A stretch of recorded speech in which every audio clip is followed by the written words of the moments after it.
In this video, I'll show you how to change the wallpaper on your laptop or PC. If you find this helpful, consider liking the video and subscribing for more. Changing your wallpaper is useful when you're bored of your current background and want something fresh. You might already have an image in mind, or you may want to browse for one. To get started, right-click on an empty space on your desktop. From the menu that appears, click on Personalize. This will open the Settings window. Scroll down and select Background.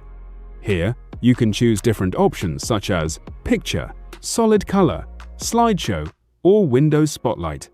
If you select Picture, scroll down and click Browse. Then, choose the image you want and click Choose Picture. Your wallpaper will update instantly. You can always come back and switch to a different option anytime. That's it! Simple and quick! If this helped you, don't forget to like the video and subscribe for more.